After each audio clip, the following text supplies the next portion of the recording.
Ito namin, Panginoon, ipapakita ang aming pagmamahal sa inyo. At hindi lamang po isa sa mga gagawin po namin ito, Lord God. Lord, we offer our lives to you, O Lord God. At sa oras na ito, Panginoon, binubuksan namin ang aming mga puso, Panginoon. Bigyan niyo po kami ng katalinuhan upang maintindihan, Panginoon, ang lahat, Panginoon, na ibibigay niyong mensahe sa araw na ito, O Lord. Pinupuri ka namin, and we also pray, O Lord God, for all your workers, for all your servants that's going to stand before you, Lord God. Salamat, Panginoon. Pinupuri ka namin, pinapasalamatan. In Jesus' mighty name we pray. Amen and amen.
Amen. Sa nag-iisang Diyos at Hari ng aming buhay, malugod ka, O Diyos, sa aming gagawin ngayong umagang ito at Ikaw, Panginoon, ang siyang mapupurihan.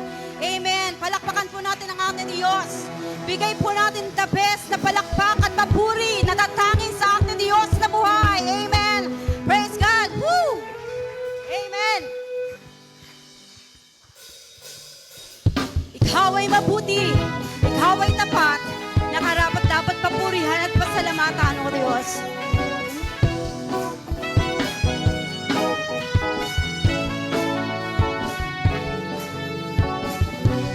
Amen. I will come to you with an open heart and bring a sacrifice of praise. I have seen your power in the holy place, and I have known your mighty ways. I will remember your mercy, Lord, your faithfulness, Lord, your goodness, and your love will follow me all the days of my life. I'm surrounded with your favor.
Yes, oh God. Hallelujah. Patuloy ka namin pinupuri, pinasasalamatan, Panginoon. Ikaw ay dakila, ikaw ay tapat, Panginoon. Salamat, Panginoon. Salamat, Panginoon, sa mga papuri na umiling, Panginoon. Hallelujah. Manguna ka, mangusap ka muli, Panginoon, sa bawat puso. Uhaw, Panginoon. Na nais magbigay ng papuri. Masasalamat sa iyo, Panginoon.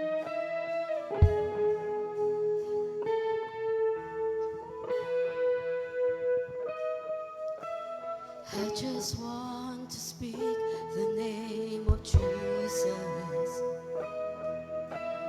over every heart and every mind. 'Cause I know there is peace within your presence. I speak Jesus.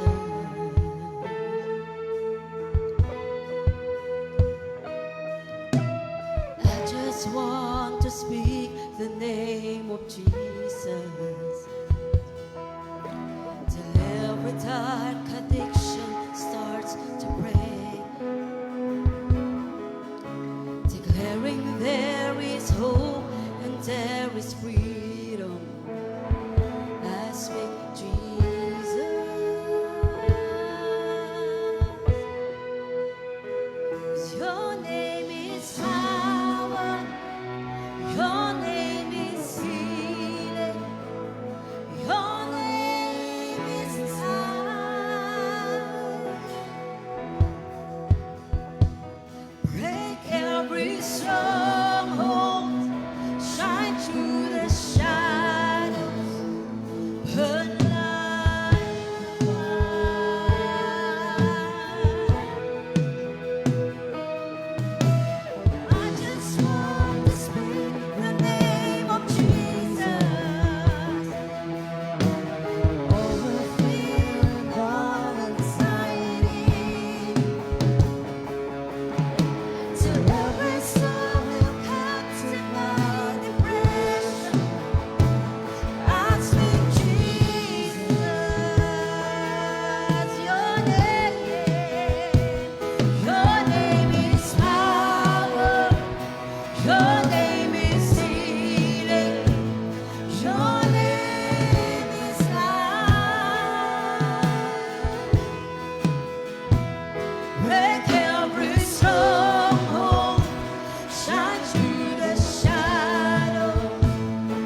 Jesus in the street, Jesus in the darkness over every enemy.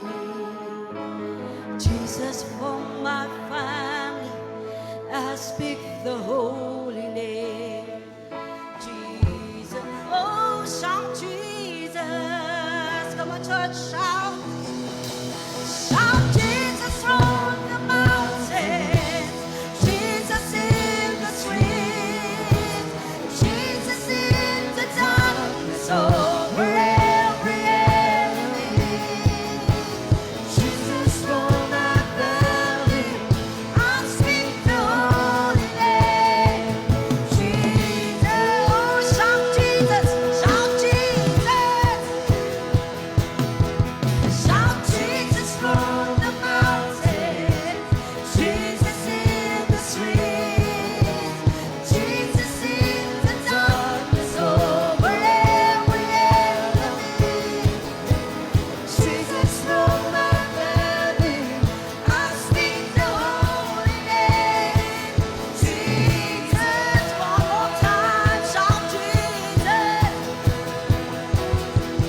Shout Jesus from the mountains, Jesus in the streets, Jesus in the darkness over every enemy. Jesus from my belly, I speak the holy name. Jesus, oh your name is power. Your name is healing. Your name is high. Break every stronghold. Shine through the shadows. Align the fire. Oh, your name is power. Your name is healing. Your name is high. Break every stronghold. Shine through the shadows. A light of mine.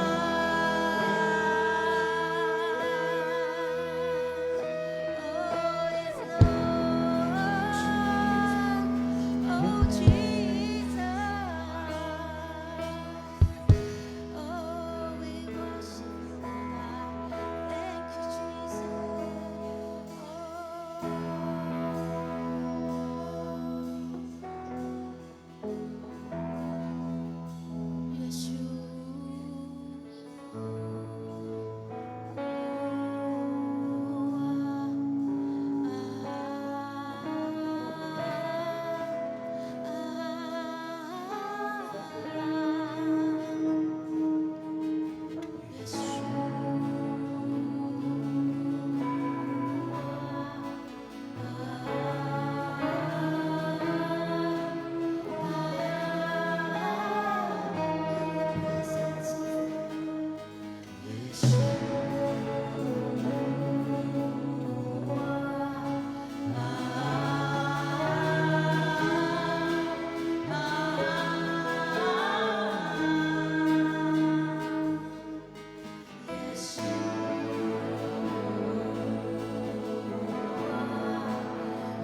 Good morning, church. And before we proceed to hearing God's word, may I encourage everyone na ihanda po natin ating puso sa pagbibigay at sa kaloob.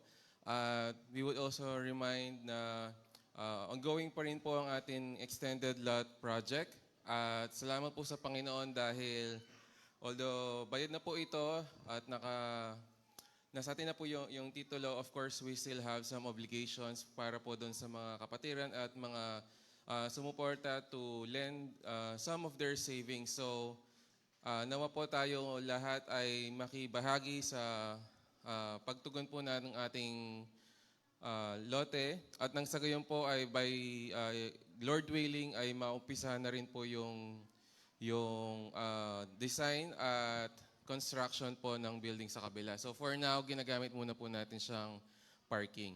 At I also want to remind everyone na sa pagbibigay po natin, hindi lamang po ito pang temporary. Amen po ba? Ang bawat singko po na inihandog po natin sa gawain ng Panginoon, it is for eternity. Paano pong eternity? Hindi po lamang pambayad ng kuryente, pantustos ng mga gastos, but ultimately to support the ministry of the church and to advance God's kingdom. Nawa po, pag nagbibigay po tayo, lagi ay nasa isip natin, tayo po ay nakikibahagi sa gawain ng Panginoon. Amen po ba? Tayo po ay kumbaga nag-i-invest. Amen po ba? At kailan po yung harvest? Next year? Some now, pero ultimately po ang harvest po natin is in heaven. Now, for where your treasure is, there your heart will be also. Saan po ang kayamanan natin? Saan po? Hindi po kayo sigurado. Nasaan po ba ang puso natin? Amen. So, iniyan ko po ang bawat isa na tumayo at ipanalangin ang ating mga kaloob. Ama naming Diyos, pinupuri ka namin patuloy sa umagang ito hanggang sa aming pagbibigay, paghandog, Panginoon, ng tithes and offerings, hanggang sa pakikinig ng inyong salita, Panginoon, ikaw ang siyang aming dinadakila. Lord, dinadalangin namin na ang mga malilikom na salapi at tulong ay magagamit sa inyong gawain. At dinadalangin namin na aming puso ay magbibigay ng may buong kagalakan, Panginoon, at katapatan at pasasalamat sa inyong kabutihan. Panginoon, dinadalangin namin na magamit ang bawat bagay, suporta ng bawat miyembro ng iglesyang ito at makibahagi po, Panginoon, sa pakikiisa sa inyong ministeryo. Ito ang aming dalangin at pasasalamat sa pangalan ni Jesus. Amen.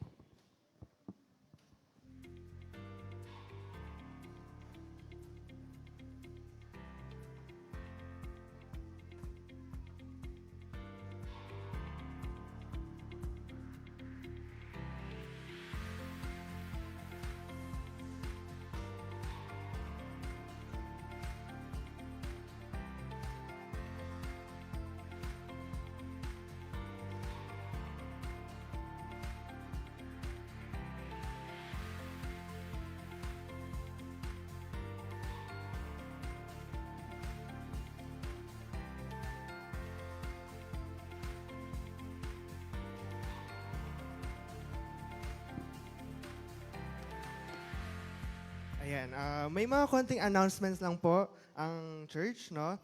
Sa darating po na August 3, ito po ay Sabado, inaanyahan po namin ang bawat isa na dumalo sa ating worship night. Ito po ang a night of worship na may guest speaker po tayo dito and ang ating guest speaker ay si Pastor Romel Guevara. Ito po ay gaganapin sa August 3, Sabado, and mag-start po ng 3 p.m. Nalalapit na rin po ang ating anniversary. So sa mga gusto pong mag-avail ng t-shirt, hanggang next week na lang po siya. Ayan po yung napakaganda nating t-shirt, o diba? Bali po, yun nga po ang deadline natin for the t-shirt is next week na lang po kasi ipiprint pa po yan.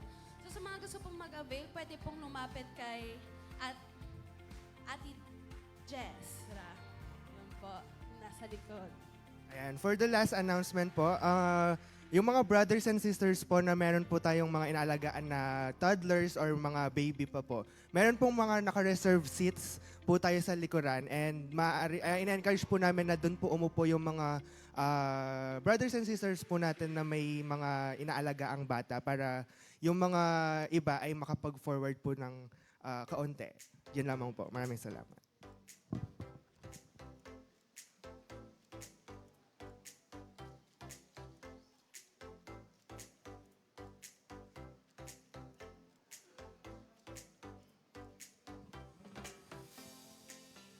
Maganda at poging umaga po sa bawat isa. Ayun, dami na amen. Sa purihin po ang Panginoon, bago po natin na mapakinggan ang salita po ng ating Panginoon ay nagpapasalamat po tayo sa ating Diyos sapagkat meron po siyang patuloy na dinadako ng mga kapatid natin na upang makasama po natin sa pagsamba sa Kanya. At nais po nating mag-alay ng panalangin sa kanila at i-welcome po sila dito sa gawain ng ating Panginoon. So, pag tinawagan po ang pangalan ninyo, tayo lang po or itaas ang kamay po, pang makilala po namin kayo. Ayan. At i-welcome po natin si Hannah Grace Legaspi. Ayun, welcome. Sige po. At kay Kyle De Leon. Ayun, praise God. At susunod si Hector Legaspi. Ayan, si tatay. Ayan, good morning po. At next, si Robbie May Maghanoy. Maghanoy ba ito? Ay, ayun. Ay, ayan, kasama natin ng Bible study po dyan kina Nani Rose. At saka Karen Losarito. Ayan. Ay, kala ko kanina baba, Karen. Ayan, magkaasawa po sila kasama natin dito sa Bible study po every Saturday po. Ayan. So, nais po namin muli ay makitayo po yung mga natawagan. Tatayo, kailangan po na nakaupo. Nais po namin mag-alay ng panalangin sa inyo po. Sige po. Kitayo lang po. Ayan, mga kapatid po, tayo po ay mag-alay ng panalangin sa kanila at pag-welcome po dito sa gawain ng ating Panginoon. At purihin ka sa oras na ito, aming Ama, patuloy na kami po ay nagagalak sa ipong katapatan at kabutihan mo po sa bawat isa. Nagpapasalamat po kami sa mga kapatid po namin na ngayon bago po namin silang nakasama sa pagpupurit pagsamba po sa iyo, O Diyos. Salamat po sa ipong kabutihan mo sa kanilang mga buhay. Kami po ay nag-aalay ng panalangin para sa kanila. Nais po namin, Panginoon, na patuloy kang makilala at maranasan nila sa kanila pong buhay. Makauhawan kinila at panabikan. Hanapin ka patuloy, O Diyos, sa kanila pong buhay upang sa ganun po, Panginoon, ay lumago po sila sa kanilang spiritual na buhay, sa pakipag-ugnayan po nila sa iyo, Ama, at pagpalain mo po patuloy ang kanilang mga buhay. Gabayan mo po sila, O Diyos, anumang pangarap nila, estudyante man sila, magulang, Panginoon, ikaw po ang gumabay sa kanila ayon sa iyong kalooban, aming Ama. At salamat po muli sa iyo, O Diyos, at binabalik po namin sa iyo ang lahat ng papurit pasasalamat sa pangalan ng aming Panginoong Hesukristo. Amen. So, ngayon po ay ihanda na po natin ang ating puso at isipan sa pakikinig po ng salita ng Diyos. Hayaan po natin yung mga alalahanin, yung mga kakainin mamaya. Unahin muna po natin ang pagkain po ng ating kaluluwa. So, narito po, pakinggan po natin ang salita ng Diyos. Ayan po, hatid po sa atin ang ating pastora.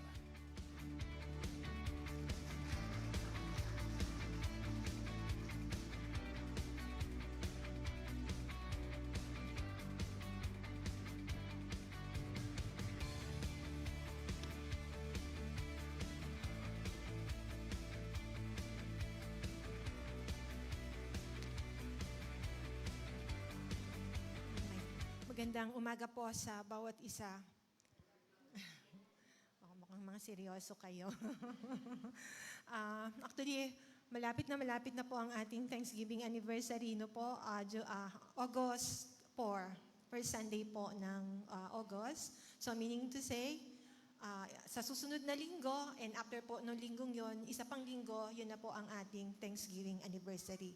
So paghandaan po natin at in-expect po namin na wala pong liliban, kundi yung expect natin, yung greatness ng Lord ay siyang gagawa sa ating kalagitnaan. So again, I will be speaking to you in Hebrews chapter 2.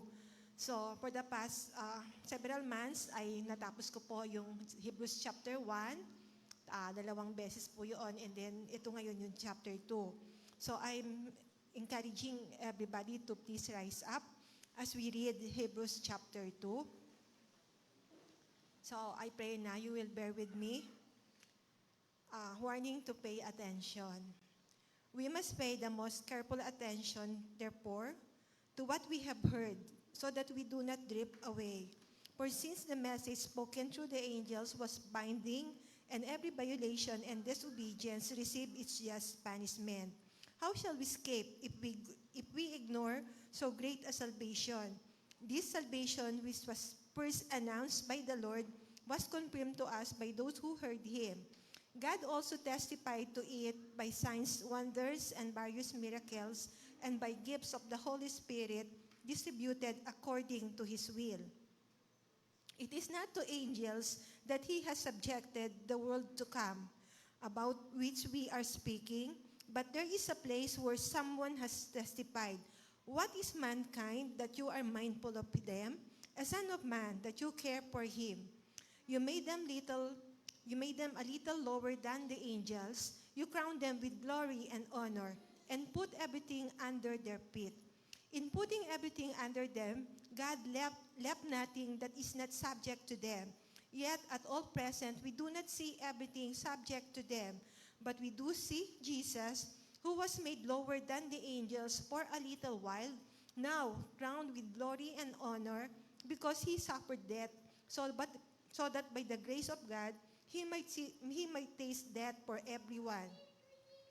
In bringing many sons and daughters to glory, it was fitting that God, for whom and through whom everything exists, should make the pioneer of their salvation perfect through what he suffered. But the one who makes people holy and those who are made holy are of the same family. So Jesus is not ashamed to call them brothers and sisters. He says, I will declare your name to my brothers and sisters. In the assembly, I will sing your praises. And again, I will put my trust in him. And again, he says, Here am I, and the children God has given me. Since the children have flesh and blood, he too shared in their humanity, so that by his death, he might break the power of him who holds the power of death, that is the devil, and free those who all their lives were held in slavery by their fear of death. For surely it is not the angels he helps, but Abraham's descendants.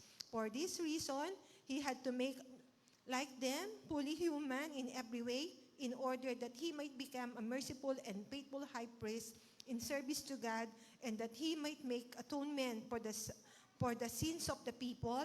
Because he himself suffered when he was tempted, he is able to help those who are being tempted. Purihin po ang pagkabasa ng salita ng Diyos. Let us pause for a moment of prayer. Lord, salamat po sapagkat as we speak your word, we speak life, we speak deliverance, we speak healing, Lord. And we now declare, Panginoon, ang kapayapaan ang siyang maghahari sa aming kalagitnaan, at hayaan mo, Panginoon, ang karunungan na nagmumula po sa inyo ay patuloy na ipagkakaloob niyo po sa amin lahat upang lubos naming maunawaan ang iyong plano sa aming mga buhay. Salamat, Panginoon, sa buhay ng aming Panginoong Jesus na maraming hirap ang dinanas upang kami ay tubusin sa aming kasalanan. Sa pangalan nga po ni Jesus, Amen. So, maaari na po kayong makaupo. So, nabasa po natin yung Hebrews chapter 2, verses 1 to 18. It has something to do with the humanity of Jesus. So, actually, kapag ito po yung mga parang pinag-uusapan, inaaral, hindi ganoon kadali sapagkat hindi tayo, parang hindi nasanay ang ating isip sa mga ganoong bagay. Gusto kasi natin something na tangible, nakikita, kung kaya't makikita natin na ang daming nag-oppose, hindi naniniwala when it comes to the humanity of our Lord. So, nais ko munang tignan natin dito yung layunin ng may akda. Actually, I have taken this doon sa poimen. Kung meron po kayong mga poimen na Bible, nandun po ito sa beginning, makikita natin ano yung layunin ng author. So dito, palakasin daw po ang loob ng mga mananampalatayang dumaranas ng mahigpit na pag-uusig. So ito po pala yung purpose. Though before ay nasabi ko na po yun, I think mga 2 or 3 months ago. So, palakasin ang loob ng mga mananampalatayang dumaranas ng mahigpit na pag-uusig at panganib na tumalikod sa kanilang mga pananampalataya. So, bakit? Meron daw pong panganib na sila ay mag-drift away, talikuran yung bagong pananampalataya o pananampalatayang nasumpong nila kalakip sa ating Panginoong Hesukristo. Kasi sila po'y mga Hudyo at sila po'y dating kasama po doon sa grupo po ng mga Hudyo at sila po ay umalis po doon sa kanilang dating pananampalataya na dahil na-encounter nila ang ating Panginoon. So, mayroong panganib na tumalikod sa pananampalatayang Kristiyano. Upang maisagawa ito, ipinakita niya na si Hesukristo ay tunay at panghuling pahayag ng Diyos. So, yun po ay sa Hebrews chapter 1, di ba? Nakita natin na in many cases, in various ways, God speak through the Word of God. At sino yung word na tinutukoy dito? Walang iba kundi ang ating Panginoong Jesus. At merong tatlong katotohanan na nais bigyan ng diin dito. Unang-una, si Jesus ang anak ng Diyos na walang simula at walang katapusan. So, gawin natin clear ito, no? Kasi baka iniisip natin, ang Panginoong Jesus ay dumating lamang nung siya ay ipinanganak dun sa virgin birth. No. Before the foundation of the world at bago palikhain ang mundo sa sinukob, nag-i-exist na siya. Kasi wala nga siyang simula at wala siyang wakas. So, wag nating tignan na ipinanganak siya sa pamamagitan ng virgin birth. So, yun po yung kanyang humanity. Yun po yung Diyos na nagkatawang tao. Okay, so si Jesus na anak ng Diyos na walang simula at walang katapusan. Pangalawa, bilang anak ng Diyos, si Jesus ang paring walang hanggang na ipinahayag ng Diyos at higit sa mga pari at mga propeta sa lumang tipan. Siya din po ay tinutukoy na high priest. Sa lumang tipan po, taon-taon ay may mga sasakripisyo, may mga paghahandog para doon sa kasalanan ng buong bansa. At ang high priest na ito ay kinakailangan talagang malinis na malinis siya. Walang bahid ng anumang uri ng kasalanan sa kanya. Or else, hindi siya makakarating dun sa most holy place. Dun pa lamang sa bukhanan, sa entrance, probably ay maaari na siyang patayin ng Diyos. Kasi ganoon kabanal ang Diyos na siya ay namumuhi sa lahat ng uri ng kasalanan. So, kaya ang anak ng Diyos, si Jesus, ang tinuturing na paring walang hanggan, ipinahayag ng Diyos at higit sa mga pari at mga propeta sa lumang tipan. At pangatlo, sa pamamagitan ni Jesus, ang mananampalataya ay naligtas na sa kasalanan, takot at kamatayan. So, purihin ang Panginoon dahil po sa ating Panginoon. Sabi po doon, tayo po ay naligtas na mula sa kasalanan, takot at kamatayan. So, kinakailangan na hindi na tayo namumuhay pa sa kasalanan sapagkat mula po sa kadiliman tungo sa kaliwanagan, inilipat tayo ng Diyos. So, wala na tayo sa kadiliman.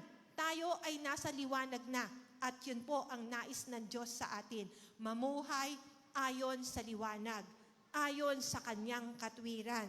At dahil po doon, hindi na tayo namumuhay sa ilalim ng kasalanan, wala na tayo sa ilalim ng sumpa at galit ng Diyos, at hindi lamang po yun, wala ng takot at maging ang kamatayan ay hindi na kinatatakutan. So siguro, kung magtatanong ako, meron bang natatakot mamatay? Pero so far, hindi naman tayo nagmamadali. No po, tama ho ba yun? So siguro, baka yung iba gustong-gusto na nilang makita si Lord. Pero wag muna, may purpose ang Lord. May plano pa siya sa buhay natin. Kaya wag tayong mag-apura. Enjoy natin ang buhay na ibinigay ng Diyos sa atin sapagkat ang Diyos ay mabuti. So, ganun po kainam na pag-aralan ang salita ng Diyos, mamuhay ayon sa kanyang mga palatuntunan, ayon po sa mga itatagubilin niya, upang lubos nating makita ano yung nais ng Diyos sa buhay ng bawat isa. So, ito pong humanity ito, it has something to do with incarnation or incarnate. Wag po natin ipagkamali yung word na reincarnation. Dahil sa mga mananampalataya, wala pong reincarnation. I think sa India, madami po silang madami silang mga Diyos-Diyosan, before, nung meron tayong pinost dito sa Facebook, yung mga parang mga nan, mga madre, tapos even yung basta mga followers sila ng Hinduism, halos yung lahat ng uri ng insekto, ayaw nilang patayin. Tinataboy nila. Kasi isip nila, baka yung mga mahal nila sa buhay ay nag-reincarnate doon sa mga either lamok, langaw, at pang mga insekto. So I don't know, kung gusto niyo nung mag-reincarnate kayo, nasa sa inyo po yon. Pero sabi ko, wala po yun sa Biblia. Sa Biblia po ay incarnate. Ang Diyos na nagkatawang tao. So hindi po siya yung galing sa kung saan, maging sa science, nung tayo po ay nag-aaral, di ho ba? Saan daw nang galing ang tao? Parang yung development na nangyari mula doon sa animal, sa unggoy na nagkaroon ng mga development hanggang gumanda yung itsura at naging tao. Na kayo pa rin po, nasa inyo ang pagpili. Kung gusto nyong maging kawangis kayo ng unggoy, o sabi ng Genesis, nilalang tayo ayon sa larawan at wangis ng Diyos. So, kaninong larawan kayo nilikha? Sinong kamukha nyo? Ang Diyos. So, sabi ko, nasa ating mga pagpili Piliin ninyo, nanggaling dun sa mga natutunan natin sa school, nanggaling tayo sa hayop, or sabi po ng Genesis, we were created in the image and likeness of God. Kamukha natin ang Diyos. Kalarawan natin ang Diyos. So, sa atin, tignan nyo yung inyong mga katabi. So, alam ko, ang nakikita ninyo, yung magandang larawan ng Diyos na, yung innate sa kanila, yung talagang kusang lumalabas yung katangian na ito ng Diyos sa buhay ng bawat isa. So the term Jesus as God incarnate is the Christian belief that Jesus is God in human form. So incarnation means made flesh. It is believed that God became a man in the person of Jesus, fully human and fully divine. So, sabi nga po nung teacher namin last time, kung naalala po ng mga kaklase ko po sa every Tuesday, sabi ni Pastor Emil. So, hindi siya parang 50% Diyos, 50% tao. 100% Diyos at 100% tao. Minsan, di ba, nanonood tayo ng mga fiction, like si Superman, kapag sinuot na niya yung kanyang damit, o kaya sa Filipino version nung na lulunokin yung bato at sisigaw. Ibang katangian na siya. Hindi po ganoon ang Diyos, po. Sa buong paglilingkod po niya dito sa mundo, ipinakita po even sa Philippians chapter 2, yung kanyang humanity, yung pagkatao ng ating Panginoon. So, The Bible says Jesus is unique in both person and his purpose. He was both God's sons, John 3:16, and God himself, God in human flesh, 1 Timothy chapter 3, verse 16. He was fully man, but he was also fully God, Colossians chapter 2, verse 9. So when God became human in his being, divine or God was not removed. So nung nagkatawang tao ang ating Panginoon, yung pagiging Diyos niya ay hindi po niya, hindi inalis ito sa Kanya. Hindi tinanggal ito. He remained 100% God, but his being 100% God did not hinder him to be 100% human. So, Jesus is 100% God and 100% human when he was here on earth. Jesus as God-man, his two natures were perfectly harmonized together and always at work at all times here on earth. So, hindi nagkokontrahan, yung pagiging Diyos niya, pagiging tao, hindi umiiral minsan yung pagiging Diyos at minsan ay iiral yung tao. Kundi sabi po doon, they were perfectly harmonized together and always at work at all times. So, mapapansin natin, di ho ba, doon sa pagmiministeryo ng ating Panginoon, actually, doon po sa preparation po niya sa pagmiministeryo, 4 araw na siya po ay nag-prayer and fasting. Right after then, ay tinep na siya ng kaaway sa 3 bagay, di ba? Una, nakita ng devil na yung mga bato. At alam niya na nagugutom ang Panginoon. Sabi niya, sige nga, kung ikaw ay anak ng Diyos, gawin mo nga tinapay ang mga batong ito. Ang totoo, kaya naman niyang gawin ang mga batong iyon na into a bread. Pero once na sinunod niya yung utos ng kaaway, napailalim na siya doon sa kapangyarihan ng kaaway. So sabi ng Panginoon, hindi lamang sa tinapay nabubuhay ang tao, kundi sa bawat salitang namumutawi sa bibig ng Diyos. So yun ang katotohanan. So sa atin, hindi lamang po sa mga natural things o kaya yung prime necessity, yung mga primary things na nabubuhay tayo, kundi napakahalaga ang salita ng Diyos sa buhay ng bawat isa upang tayo po ay lumago at yung manurture po ang ating mga espiritu. Lumusog ang ating mga espiritual na kalagayan. Okay.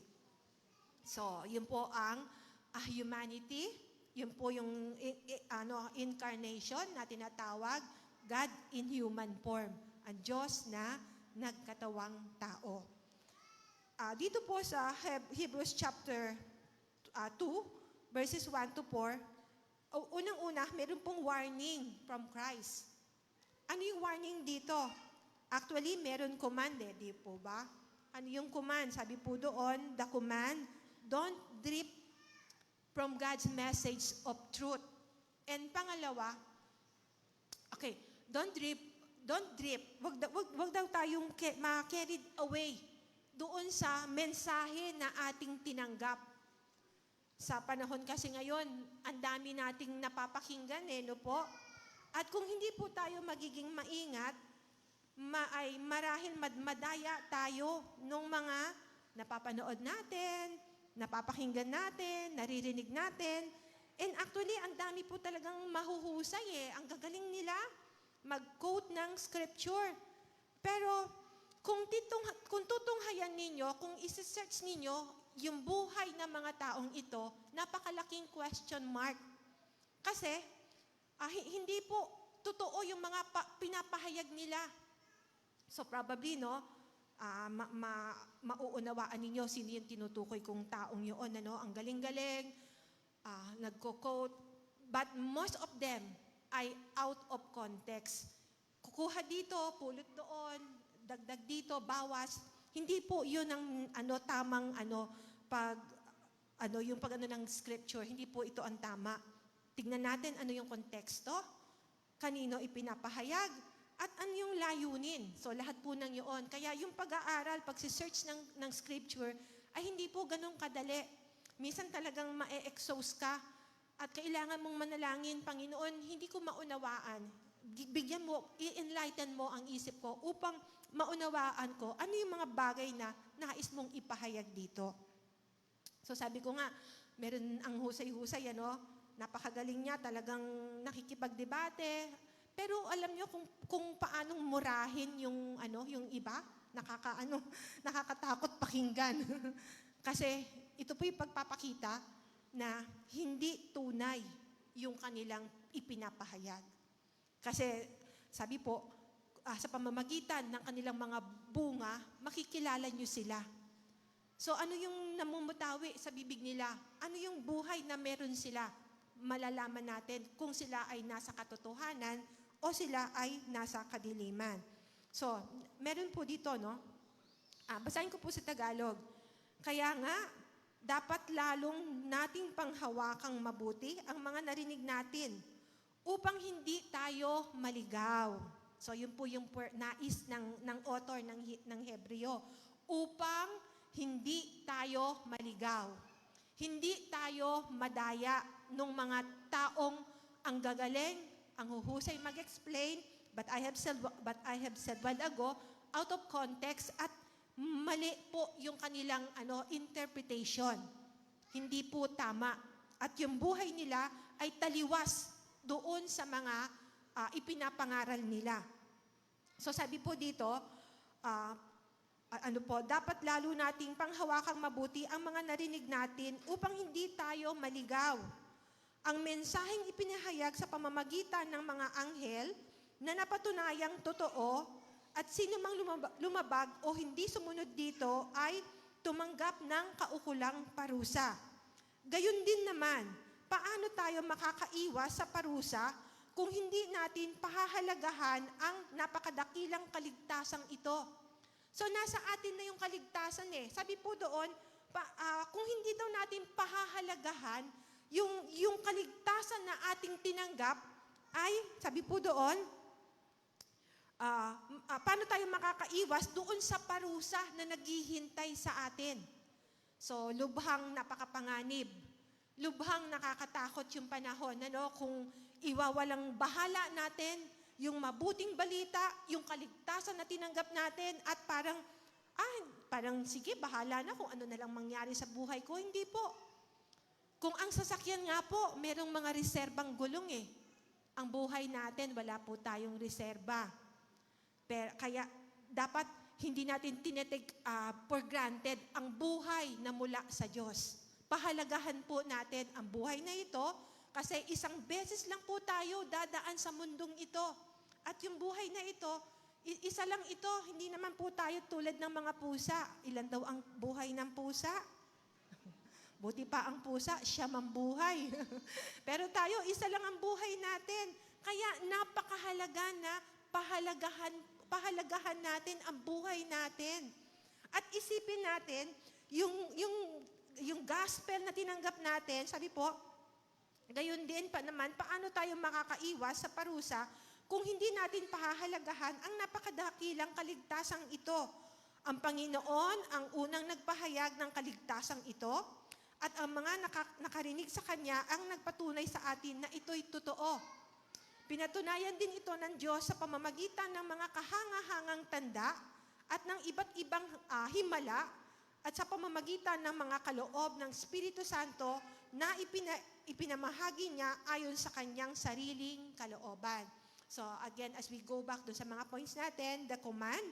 So don't drift away from God's message of truth.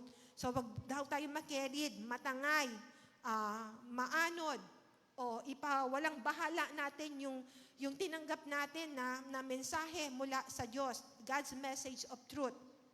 And then, don't disobey God's message of truth. Okay. So don't disobey. Wag na sundin natin yung mga ipinag-uutos ng Diyos mula sa kanyang kasulatan. And then, pangalawa, yung communicators.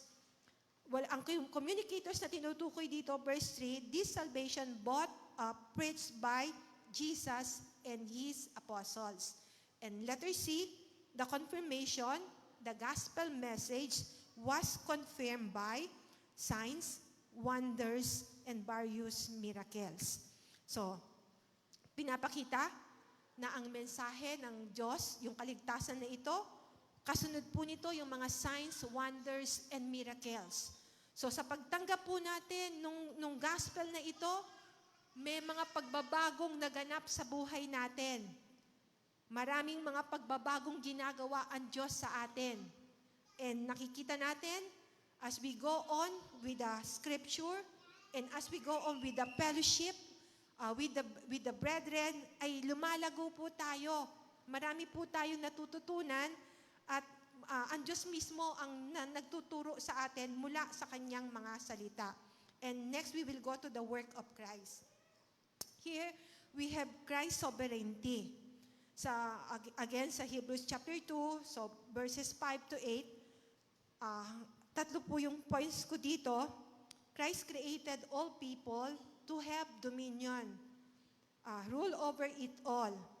So, mapapansin ninyo, parang minsan, bakit them, tapos maya-maya, him, tapos them na naman, him. So, again, kasi makikita natin, yung original plan ng Diyos, yung creation, was given to Adam to take charge of God's plan. So, di ho ba? Doon sa creation account, yung rulership, yung dominion, ibinigay ng Diyos kay Adan. Pero sa pagpasok ng kasalanan, ay naibenta po ito sa kaaway.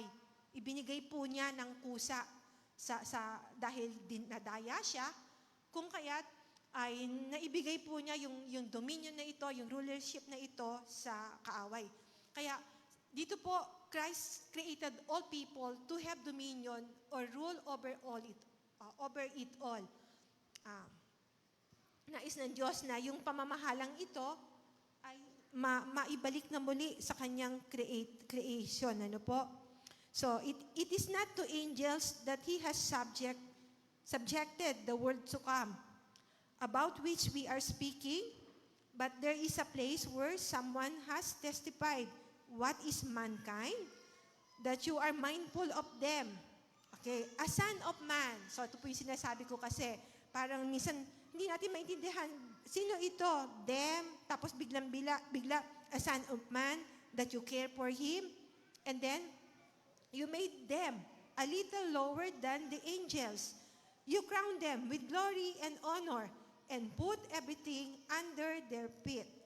And then sa pagpapatuloy po, and putting everything under them, God left nothing that is not subject to them, yet at present we do not see everything subject to them. Okay. So, Christ created all people to have dominion, rule over it all. Yun po ay sa Hebrews chapter 2, verses 5 to 6a. It is not to angels that He has subjected the world to come. So, hindi po sa mga anghel, sa tao po. Yung pagre-reign sa coming yung sa millennial, sa millennium, ito po ay ibinigay sa tao, sa atin po. Okay. And number 2, Christ cares for all people. What is mankind that you are mindful of them? A son of man that you care for him. So, and number 3, Christ commissioned all people and put everything under their feet. So, maging sa Matthew chapter 28, I think verse 18 yun, nung mag-resurrect na ang ating Panginoon, sabi po niya, all power is given to me.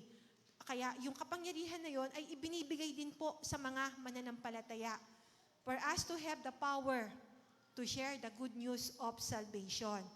So, dito po again, as I go back to verse 5, so God did not subject the world to angels, but the Son of Man, yun po ay sa verse 6.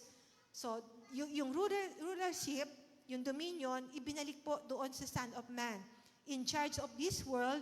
And then, verses 7 to 8, God the Father placed all things under the rulership of His Son, Jesus.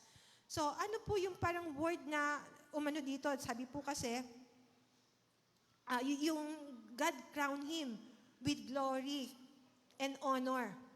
So, coronation, he was crowned King of Kings and Lord of Lords. So, we do not yet see everything subject to him.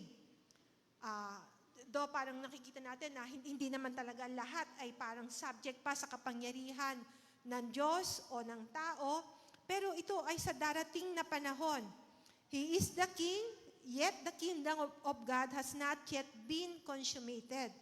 So hindi pa na isa sa katuparan ng kabuuan yung paghahari ng Diyos. He is coming soon. Still, even now, the entire world and even the spirit world is subject to Him. Everything and everyone.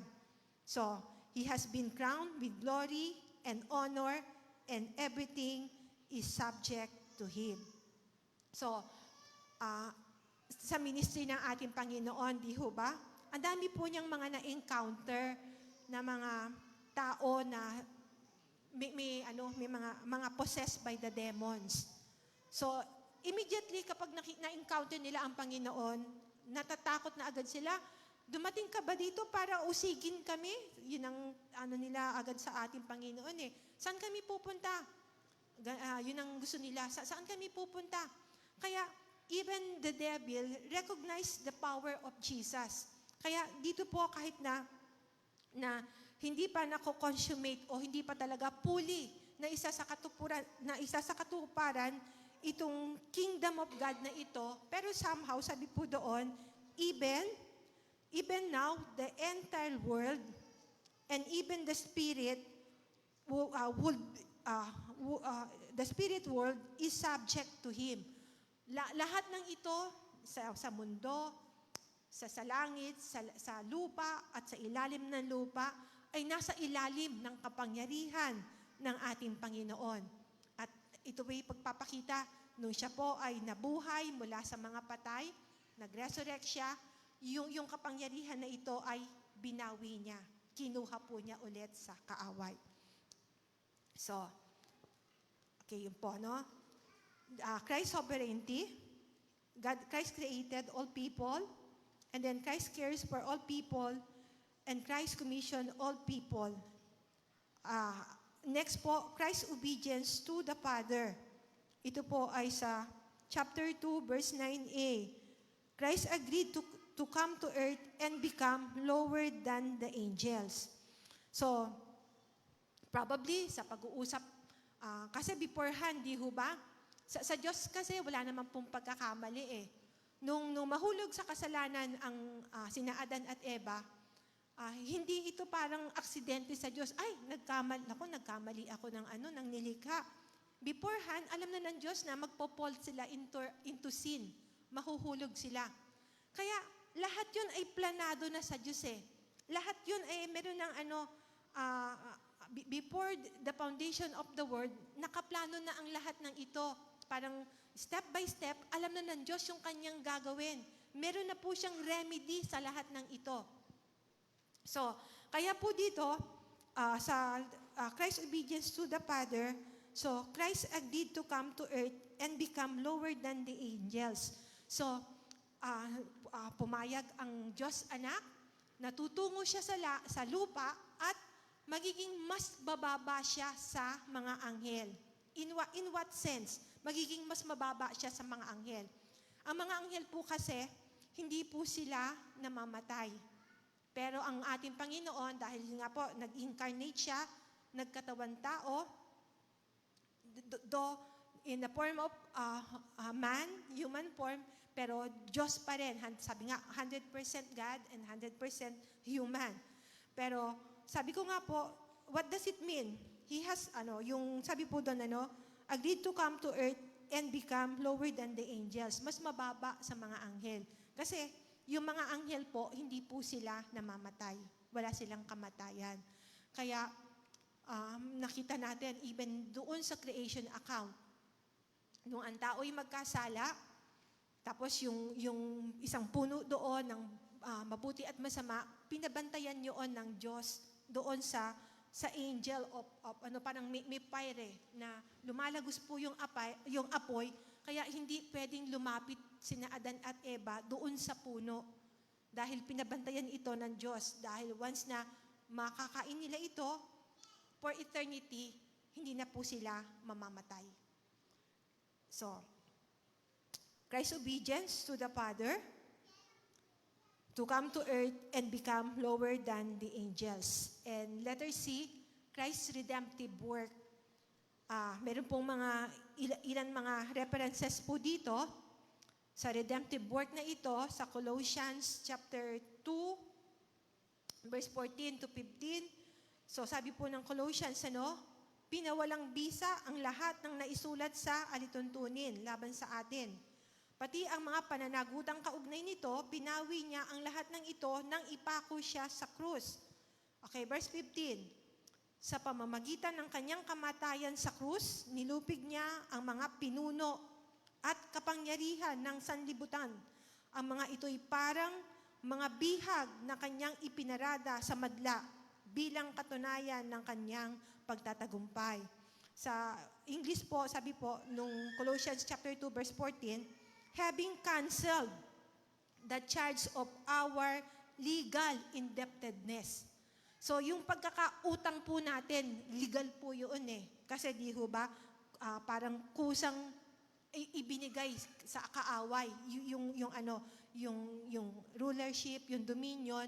Kung kaya, sabi po dito, Colossians chapter 2, verse 14, having canceled the charge of our illegal indebtedness, which stood against us and condemned us. So, dahil doon sa pagkakabentang yun, pagbibigay nung kapangyarihan na yun, tayo po ay napailalim sa kapangyarihan ng kasalanan at tayo ay condemned. Condemned tayo sa kamatayan. Sa Romans chapter 6 verse 23, di ho ba? For the wages of sin is death. Anong kabayaran ng kasalanan? Kamatayan. So, yun po yung para sa atin Yun po yung dapat na makamtan natin. Pero, dahil sa kahabagan ng Diyos, dahil sa kanyang biyaya, tayo po ay pinawalang sala. Yun po yung grace. Yun po yung habag, biyaya ng Diyos. So, sa 1 Peter chapter 2, verse 24, He Himself bore our sins in His body on the cross so that we might die to sins and live for righteousness. So, ang nais po ni Peter dito, sabi po doon, He Himself bore our sins in His body on the cross so that we might die. Dapat patay na tayo sa ating mga kasalanan at mamumuhay tayo ng may kabanalan. To live for righteousness, by His wounds, you have been healed. So, dahil po sa mga nangyari sa ating Panginoon, sa mga pasakit na naganap sa Kanya, sa mga sugat na tinamo niya, sabi po, tayo po ay nagkaroon ng kagalingan. So, number 1, suffer death, crowned with glory and honor, and then, taste death for everyone. So, dito po as I go back po doon, dun sa Christ's redemptive work, yung 2 points lang po dito, suffer death, crowned with glory and honor. Okay. Taste death for everyone. So, Jesus tasted death for everyone. So, nasabi ko na kanina, yung Romans 6:23, for the wages of sin is death, but the gift of God is eternal life. Namatay si Kristo, hindi po sa kasalanan niya. Kasi wala siyang kasalanan Sinong may kasalanan? Tayo. Namana natin ito sa ating mga ninuno, kina Adan at Eva. Pero dahil po doon, inako po niya ang ating kasalanan. His death was not for His own sin, but ours. Namatay siya, pinarusahan, at lahat ng mga agony na tinanggap niya, yung mga pain na naranasan po niya, hindi po ito dahil sa nagkasala siya, kundi nire-require po ito ng Diyos Ama. Ito yung dapat na mangyari. So, dito po papasok yung tinatawag na substitution. So, Jesus tasted death for everyone. We deserve judgment. So, dapat hatulan tayo. Yun nga, may hatol na tayo eh. Kumbaga, meron ng nakatatak sa atin eh. Condemn na tayo. Ano yung patutunguhan natin? Impyerno. Kamatayan. Pero, sabi po dito, we deserve judgment for our sins. God is merciful and He has provided an escape. Escape in us as we trust in Him. Sa Leviticus chapter 17, verse 11, dito po kasi, nire-required po yung paghahandog ng mga tupa. Kinakailangan patayin, may pagdanak ng dugo.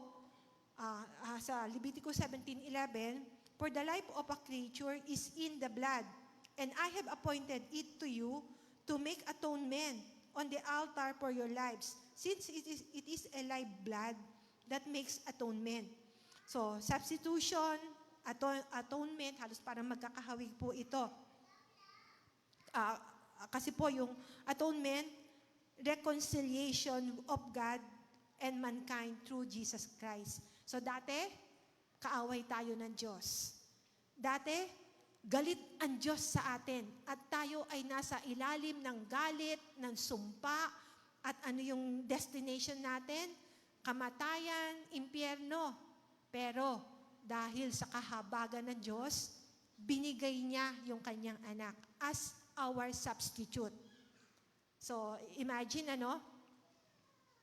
marahil kung nanonood tayo ng TV o kaya tuwing Holy Week, may nakikita tayong sinasaktan yung kanilang mga sarili.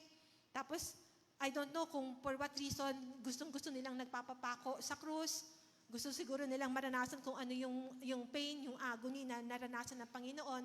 Or probably for other reason, Before kasi, parang may meron, I think, hapon. Tapos nawalan siya ng malay, hindi niya kinaya eh. So ang hirap ko nun, di ho ba? Ang layo nung lalakarin, tapos uhaw na uhaw ka, tapos ang bigat-bigat nung pasan-pasan mong krus.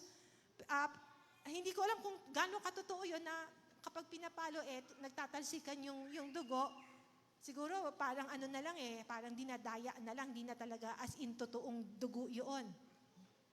Pero alam niyo, yung substitution na ito, yung atonement na ito, ginawa ito lahat ng ating Panginoon, ng ating Panginoong Jesus para sa atin. So, okay. So, He made an atonement for our sins. So, yung atonement, the reconciliation of God and mankind through Jesus Christ. The forgiving or pardoning of sin through the suffering, death, and resurrection of Jesus. And next, we have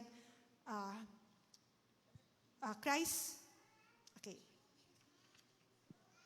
So, yung redemptive work na ito.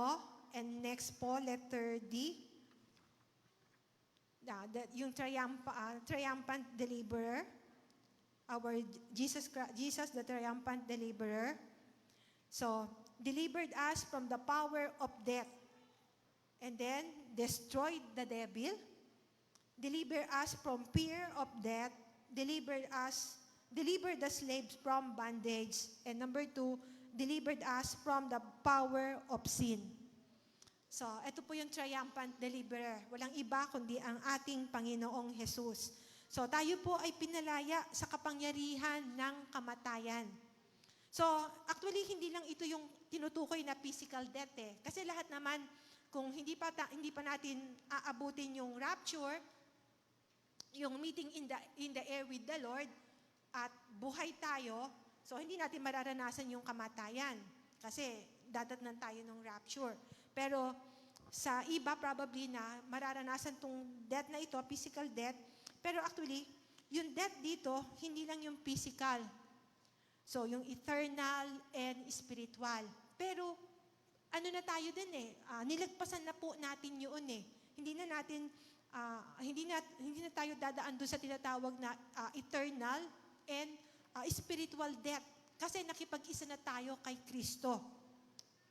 So, destroy the devil, deliver us from the fear of death, and deliver the slaves from bondage.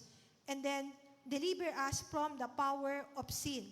So, ang kapangyarihan ng kamatayan, ang kapangyarihan ng kasalanan, ay wala nang epekto. Wala na tayo sa ilalim ng kapangyarihan ng kamatayan at ng kasalanan. Okay. So, yun po ay sa verses chapter 2 pa rin, ng Hebrews chapter 2, 14 to 16, and then 17 to 18. So, salamat po dahil tayo po ay, God has set us free. Malaya na tayo. Hindi na po tayo, wala na tayo sa ilalim ng sumpa sapagkat ang Panginoon ay inatone tayo and He made the substitution and the atonement. At dahil po sa kapangyarihan na iyon, siya ay nag-suffer, siya ay namatay, at siya ay nag-resurrect. Lahat ng ito ay nakikipag-ugnay po tayo sa kanyang suffering, sa death and resurrection of our Lord Jesus Christ. So, the work of Christ, when He died and rose from the dead, destroyed the devil's power over death. So, the author did not mean that Satan ceased to exist or to be active. So, hindi daw po nangangahulugan, wala na yung kaaway, wala na yung demonyo, o hindi na siya gumagawa pa. Subalit, ang nais pong iparating dito, yung word na destroy, He no longer has the power of death over those whom Christ redeemed. Sa lahat ng nakipag-isa kay Kristo, sa lahat ng tumanggap sa ating Panginoon, wala na ang kapangyarihan ng kamatayan, wala na ang kapangyarihan ng kasalanan sa ating buhay, sapagkat tayo ay niredeem ng ating Panginoon. The Lord Jesus destroyed the work of the enemy. And then we are free. Tayo po ay malaya na. For us who believe in the Son who rose from the dead, though we will still die physically, we will never die spiritually or eternally. Death does not have final word. Any longer to those in Christ is it called eternal life. So dahil po sa Panginoon, tayo po ay may buhay na walang hanggan. So sino po ang again nasa atin lagi ang pagpili Pipiliin natin i-condemn o pipiliin natin malaya, wala tayo sa kapangyarihan ng kaaway sapagkat tayo'y nakipag-isa kay Kristo. And finally, letter E, Christ sympathized with the brethren. So, become a merciful and faithful high priest, make reconciliation for the sins of the people, and Jesus is now able and willing to help those who are suffering.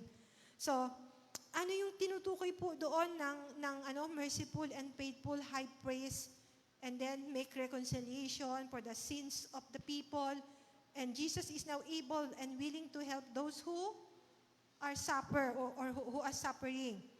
So, sa verse 17, introduces us for the first time in Hebrews to the title High Priest.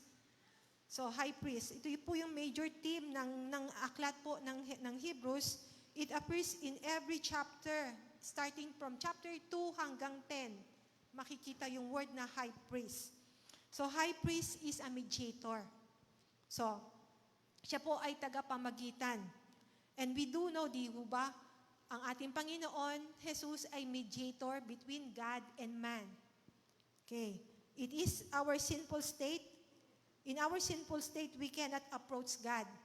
So, dahil sa ating kasalanan before, hindi tayo makalapit sa Diyos. Meron humahadlang. We could not directly approach God because of the sin that hinder us of coming to Him. So, we cannot approach God. We need a mediator. Someone holy to represent us and speak to God on our behalf. The Son of God, Jesus, is our eternal mediator, a merciful and faithful high priest. So, again, yung mga kaninang word, yung atonement, substitution, propitiation, to make an atonement. So propitiation to appease or pacify someone's anger. So in this case, God is angry at sin. How does this anger get satisfied? God Himself takes the action. So kasi alam naman natin na yung kabayaran ng kasalanan, kamatayan. Hindi pwedeng parang yung shortcut Sa lumang tipan, lagi mayroong mga pagpapatay ng hayop. At pagdating ng panahon, parang ang Diyos na mismo, tama na to. Itigil na natin ito once and for all. Gagawin natin ang minsanan. And even in Hebrew, sabi po doon, without the shedding of the blood, there is no remission of sin. Kung hindi dadanak ang dugo ng ating Panginoon, kailanman hindi tayo mapapatawad sa ating mga kasalanan. Pero minsan lang yun, once and for all. So hindi na taon-taon, kaya yun nga yung nasabi ko kanina, doon sa taon-taon, lalo na doon sa kutod, di ho ba? May mga nagpapapako. Sabi ko nga, I don't know for what reason, siguro para makita sila ng mga tao na binabawasan nila yung kasalanan nila. Parang something na ganun, di ba?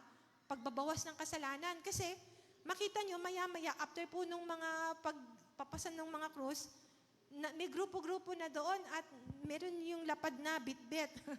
Alam niyo na yung tinutukoy ko, kung ano yung bit-bit po nila. So, for whatever reason, nagbabawas ng kasalanan, tinutulungan ng Diyos kasi tingin nila kulang yung ginawa ng Diyos, hindi sapat upang sila ay makalaya sa sumpa, sa kasalanan at sa kamatayan. Kailangan dagdagan, pero hindi po. So, He sent His own Son to die on our place. Poured His wrath on His own innocent and holy beloved Son. The Son's death appeased the Father's wrath. So, dahil po dun sa kamatayan ng ating Panginoong Jesus, yung parang yung galit ng Diyos ay naghupa. Pero kung papansinin ninyo, di ba, dun sa seven last saying, di ho ba? Sabi ng anak, my God, why thou hast forsaken me? Pero prior po doon sa Garden of Gethsemane, nung gabi na bago siya i-denied ni Judas, bago siya ipagkanulo, nananalangin siya, Panginoon, or Ama, kung maaari, let this cup pass over me. Seemingly, alam na ng Panginoon yung painful, and then yung hirap na kanyang dadaanan. Kaya nananalangin siya sa Ama, kung maaari, malagpasan niya yung cup na yun. Pero sabi po niya, at the end, not my will, but your will be done. Ang kalooban mo pa rin ang siyang mangyari. So again po, nire-require ng Diyos na ang buhay ng kanyang anak, yung dugo ng ating Panginoon. Again, sa Hebrews 9, without the shedding of the blood, there is no remission of sin. So we do not need na yearly tutulungan natin ang Diyos dahil kulang yung ginawa niya. Isip natin na sa pamamagitan ng gawa ko ay mare-reconcile ako sa Diyos. Hindi po. So, the death of His Son appeased the Father's wrath. So, again, dun sa seven last saying, sabi ng Panginoon, my God, why thou hast forsaken me? Dahil sa sobrang hirap na nakikita ng Ama sa kanyang anak, sabi yung mga scholars, sabi nila, tumalikod ang Diyos. Kaya nung panahon na yun, sobra yung kadiliman. Madilim na madilim. At siguro dahil pagpapakita na halos on the part of the Father, yung dinadaanan ng kanyang anak ay napakahirap na pansamantala ay, ayun nga po ang sabi ng mga scholars, tumalikod ang Ama. Pero somehow, this required po yung mga bagay na ito. Because of the Son, we are forgiven. We are at peace with God. So this is the gospel. It is possible only because of the love of God and the incarnation of the Son. The Son died in our place as the Lamb The Son was appointed high priest, our mediator, to speak to the Father on our behalf. The Son was raised from the dead and ascended into heaven to be our eternal mediator. Purihin po ang Panginoon sa umagang ito. Alam ko po na nakita natin yung sakripisyo, yung hirap na nadanas ng ating Panginoon. Ang lahat ng ito ay upang tayo ay iligtas at upang tayo ay magkaroon ng buhay na walang hanggan. So aren't you glad because of the mercy, because of the grace of God, we pass the wrath of God, the judgment of God. Nilagpasan po natin ang lahat ng ito. Supposedly, dapat parusa. Sentensya, sa ano nga po sa salita ng mga, yung siguro sa salitang kalye, sentensyado na tayo. Meron tayong death sentence at ito ay kamatayan. Pero dahil ang Diyos ay mabuti, binigyan niya tayo ng buhay. So, ang sarap isipin na tayo ay naglilingkod sa Diyos na alam yung ating kalagayan. Kasi sabi po doon, He knows our suffering. Dahil sa pagkakatawang tao, dinaanan niya lahat nung testing eh. Lahat ng mga pagsubok na yon, dinaanan ng Panginoon so that He can relate to us as a human. So, alam niya kung paano maging tao dahil nakita natin, nagutom siya, nauhaw siya, and even naglong siya na siya ay makasama ng kanyang mga alagad, pero at the end, nakita natin na iilan lang yung nanatili doon sa Garden of Gethsemane. Tayo pong lahat ay tumayo. Hallelujah. Thank you, Lord. Thank you, Lord. Hallelujah, Jesus. Pinupuri ka namin, Panginoon. Napakabuti niyo po sa amin. Lord, on your part, Diyos, at nagkatawang tao, hindi ito madali para sa iyo. And even to the Father and to the Son. It's not that easy, Panginoon. Alam namin na lubhang napakahirap, napakabigat ng bagay na ito.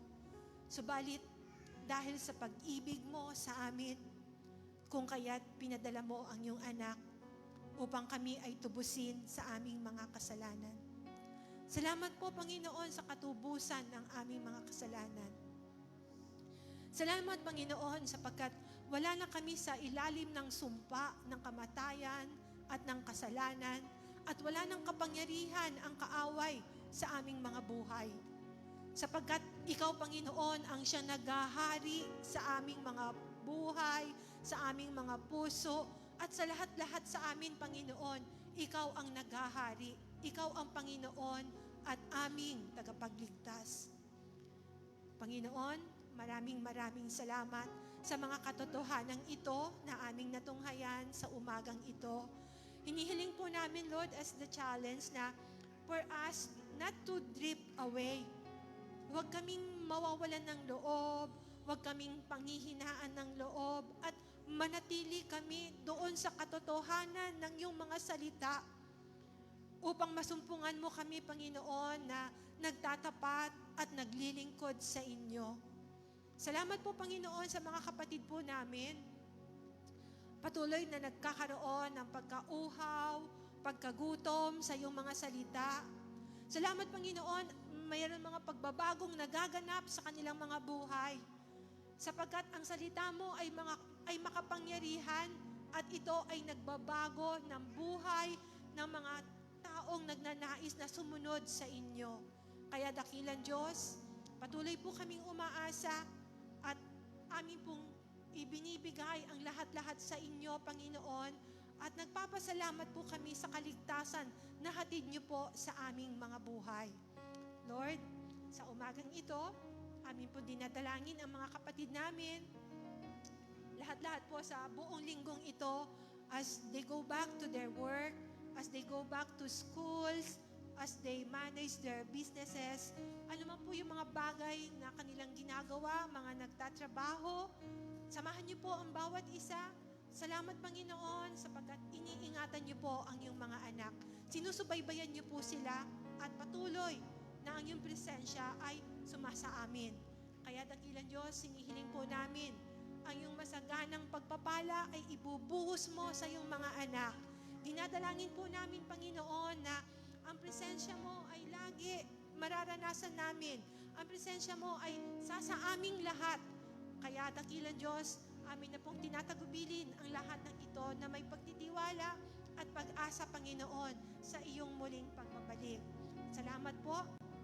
Ngayon, ang pag-ibig ng Diyos Ama, ang pagliligtas ng anak, at ang pakikipisan ng Espiritu Santo ay sumaatin at lahat po yung magsabi ng Amen.